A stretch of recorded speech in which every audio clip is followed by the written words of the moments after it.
അങ്ങനെ നമ്മൾ എൻ്റെ വീട്ടിൽ പോവുകയാണ്. പൊന്നുസിന് 2 ദിവസം ക്ലാസ് ഇല്ല, അതുപോലെ തന്നെ കളരിയും ഇല്ലായിരുന്നു. അപ്പോൾ ഞങ്ങൾ വീട്ടിലോട്ട് പോവുകയാണ്.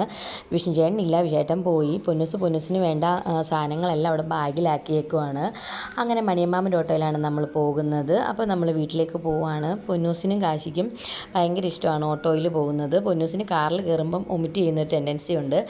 അങ്ങനെ നമ്മൾ വീട്ടിലെത്തിയപ്പോഴത്തേക്കിനും അമ്മ അവിടെ ഇല്ലായിരുന്നു. അമ്മ പ്രാർത്ഥനയ്ക്ക് പോയിരിക്കുമായിരുന്നു. പിന്നെ പെട്ടെന്ന് അമ്മ വന്നു. ഞങ്ങൾ കൊണ്ടുവന്ന സാധനങ്ങളാണ് ഇരിക്കുന്നത്.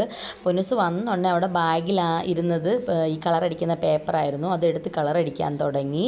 പിന്നെ ഇതാണ് എൻ്റെ വീട്. എൻ്റെ വീട്ടിലിപ്പോൾ അച്ഛനും അമ്മയും മാത്രമേ ഉള്ളൂ. എനിക്കൊരു ആങ്ങളയാണുള്ളത്. ആങ്ങളയും നാത്തൂനും ഗൾഫിലാണ്. ഈ പറമ്പിൽ നിറച്ചും കപ്പയാണ്. ഇതേവരെ പറിച്ചു തുടങ്ങിയിട്ടില്ല. പിന്നെ ഇത് നമ്മുടെ ജിത്തുവാണ്. നമ്മുടെ ജിത്തുവിന് കുറച്ച് വയസ്സായി, 9 വയസ്സോളമായി. അതിൻ്റേതായ ക്ഷീണങ്ങളാണ് അവന് കാണുന്നത്. അമ്മ അവിടെയും കൊണ്ട് പോയപ്പം പൊന്നൂസും കൂടെ പോയി. പിന്നെ സന്ധ്യ ആയപ്പോഴത്തേക്കിനും അമ്മ വിളക്കൊക്കെ കൊളുത്തി. പൊന്നൂസ് അപ്പൂപ്പനെ കാത്തിരിക്കുകയാണ്. അപ്പൂപ്പൻ കൊണ്ടുവരുന്ന പൊതി വാങ്ങാനും വേണ്ടിയിട്ട്. അങ്ങനെ അച്ഛൻ വന്നു. അച്ഛൻ വന്നപ്പം ഏത്തയ്ക്കാപ്പവും ഉഴുന്നുവടയും കൊണ്ടുവന്നു. പിന്നെ അതെല്ലാവരും കൂടെ കഴിച്ചു. അപ്പോൾ ഇത്രയുള്ള വീഡിയോ ഇഷ്ടമായെങ്കിൽ സപ്പോർട്ട് ചെയ്യണം. അടുത്ത വീഡിയോ ആയിട്ട് കാണാം. ബായ്.